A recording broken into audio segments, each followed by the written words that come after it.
Let's head to the voicemail of Truth and Reason.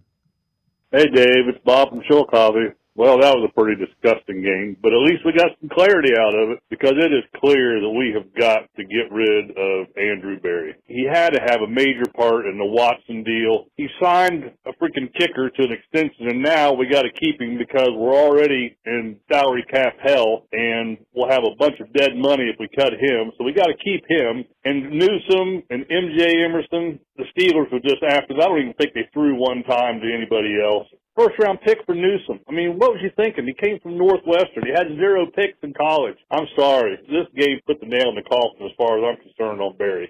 And if you get rid of Berry, you may end up freaking getting rid of Stefanski. And I ain't really got too many bad feelings about that right now because I am tired of seeing this team go out there and do stupid things and commit stupid penalties. He was supposed to give up the play calling and get better control of that. Doesn't look like it's happening. As always, appreciate all the voicemails. Ash, a couple things that, everybody wants to judge draft picks year to year, like almost like a stock. And MJ Emerson and Newsom have not played well this year, nor had DeJuan Jones. If you'd have looked at him last year, you would have thought Newsom was a decent pick late in the first round. MJ Emerson was a steal in the third round. DeJuan Jones was a steal in the fourth round. If a third rounder and a fourth rounder play and are starters for multiple years and are effective, they're good picks. I mean, if you want to point to something, Jed Wills was probably not a great pick. Trading 3 picks for Deshaun Watson was a struggle.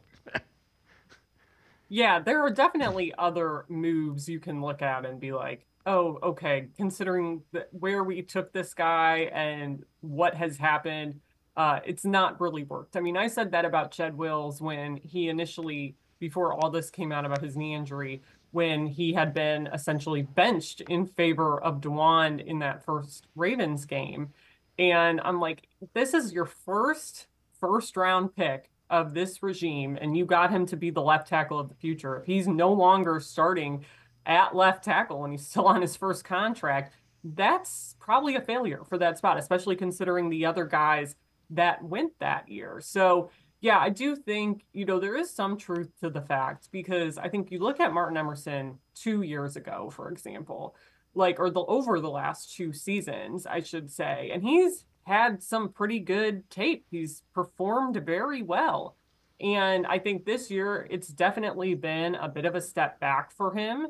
And I think he's kind of an example of how development in the NFL is not always linear. It's not necessarily, we're steadily improving every single year. I mean, in a perfect world, that's what it would be. But I think next year, Martin's going to have to come in and kind of figure out how to counter the way opposing offenses are attacking him. The Browns are going to have to figure that out.